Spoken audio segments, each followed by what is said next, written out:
Hey guys, Kinsey here, and I just got back from the Portland Retro Gaming Swapmeet, and it was so much fun. And it's basically like a micro Portland Retro Gaming Expo going completely back to its roots. You know, it's in a hotel, it's really just vendors, and they have a small tournament area.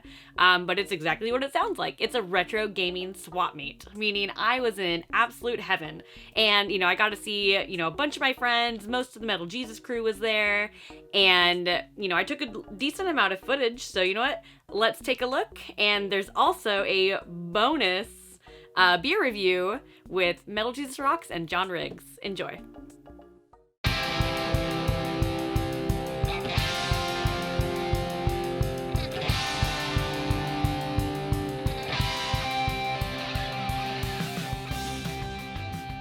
Here it is, the Portland Retro Gaming Swapmeet. It's a small show that is just packed with games. There's tons of stuff to check out and tons of bins to dig through, so my favorite.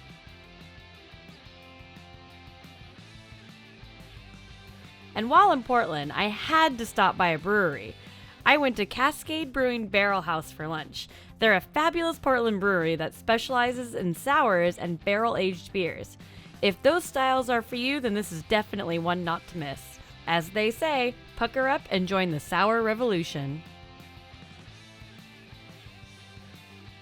So we're about halfway through the Portland Retro Gaming Swapmeet, and let me tell you, so far it has been so much fun.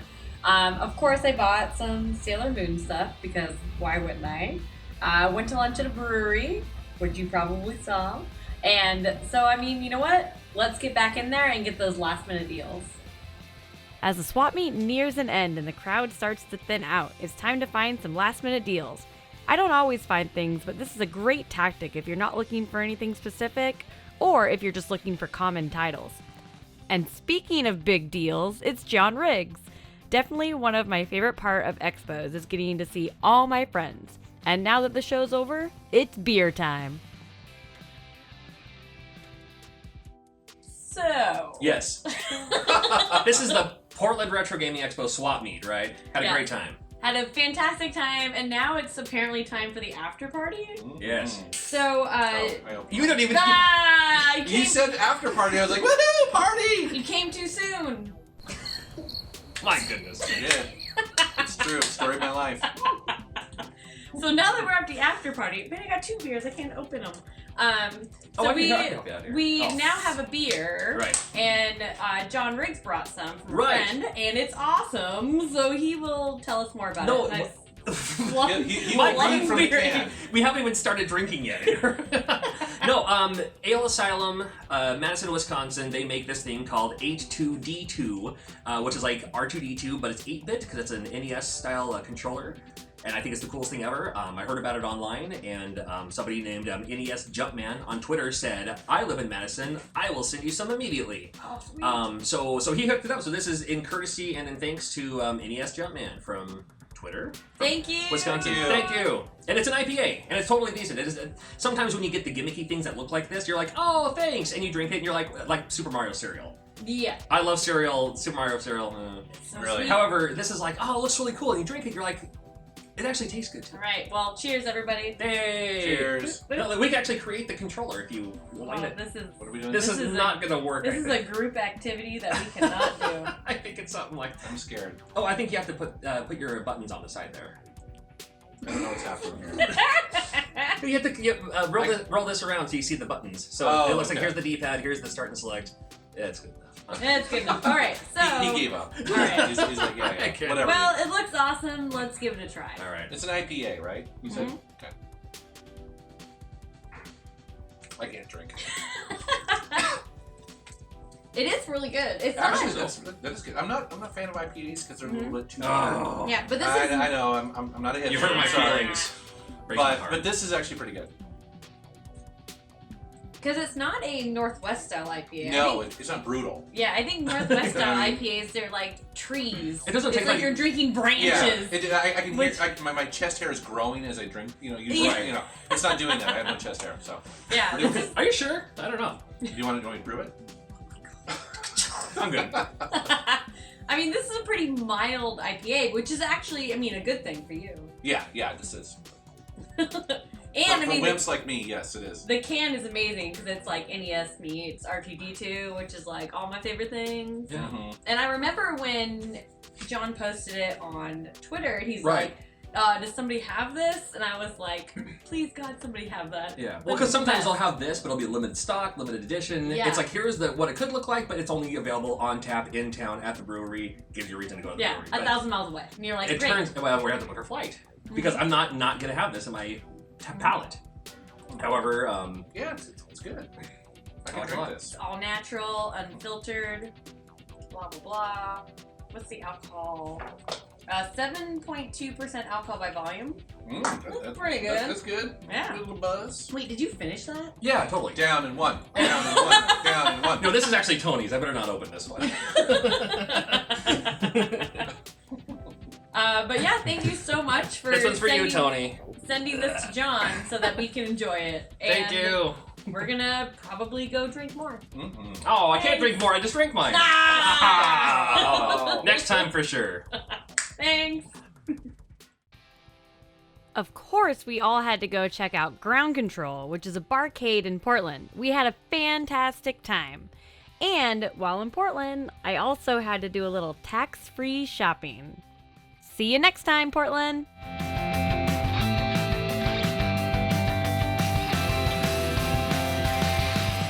So that was my trip to Portland for the Portland Retro Gaming Swapmeet, and it was so much fun. We went to Ground Control, which I've been to before many times, but they have completely redone a new space that's right next door, and now they're revamping the original space, and eventually they're going to combine them. It's pretty awesome, and it's so big, and it looks so, like, I don't know, bright lights and clubby and dark now. So it's pretty cool, and we definitely played some 4-player Pac-Man while we were there because that game is so much fun and great for groups, especially groups when you're drinking. And of course, I also got to stop by a couple breweries and did that. So, you know, I went to Cascade and Hair of the Dog. I mean, while in Portland, you have to stop at some breweries. But now, let's take a look at, you know, what I got when I was at the swap meet. So, video games. Yeah. And so, actually, the first thing is not a video game, but it's game related. Of course, while I was there, I had to stop by the Pixelosis booth. I have a lot of jewelry by her. And so she had a couple new pieces out. So this is the, you know, like the shy, you know, look when you're looking at Boo from Yoshi's Island. And she said it's one of her newest pieces. It's not on her Etsy store yet. So it's so cute. All right. And next, I got some import Game Boy games. And, well, Game Boy Color, this one. So I got Dragon Quest Monsters and Wario Land. And I've been trying to collect, you know, some, you know, less expensive imports. And, you know, these were priced these were priced exactly right. I think they were like 2 for $5 or 2 for $8 or something like that. And that's actually the only reason I got Wario Land was because I needed another one to go with this. Because I think this was like 5 or 8 on its own. So I was like, well, I gotta get 2 of them. So, ta-da! I found 2. I was basically digging through a tub of like Game Boy games, and I was like, this is a good feeling. And next up, I got Sailor Moon on the Sega Pico, and I actually got this. It was in a big lot of Pico stuff, which Kelsey actually bought the lot, but I got to it first, and I was like, well, I don't really need a Sega Pico, and they're expensive. So I was like, let me see what games you got, because I know that there's a Sailor Moon game on the Pico. So they had one. It was a tough bargain, but I finally got it from them. So Sega Pico games are pretty awesome. I'll get a Sega Pico eventually, but I don't think now's the time. But, I mean, either way, I obviously needed this for my Sailor Moon collection. And it's beautiful! Eternal Sailor Moon on there. I'm very excited to have this in my collection. And I believe that there's like 2 more, I think, Sailor Moon games on the Pico. So now I'm on the hunt for those. Alright, and lastly, I have this awesome Capcom illustrations book. And this was actually, a friend of mine was selling this, but it was just kind of with all of his strategy guides that he had brought. And all of his art books, strategy guides, everything was 50% off. And I was just like, well, that is fantastic. And I kind of like moved some stuff around. And then I found this. And this is beautiful. What actually convinced me to get it was when I got to the Darkstalkers art. But I don't know. This book is really, really awesome. And I just couldn't say no to it. Whoop! Capcom Illustrations. Gamist Mook Volume 17. That's gotta be legit, right? Legit or not, this book is awesome. Alright, so those are my pickups from the Portland Retro Gaming Swapmeet, and I hope everyone enjoyed. And do you have any kind of smaller gaming swap meets in your area that you go to? Which ones do you like? And you can find me on the internet at Kinzilla, Kinszilla, on Facebook, Twitter, and Instagram. So thank you so much for watching, and thanks for subscribing. Cheers.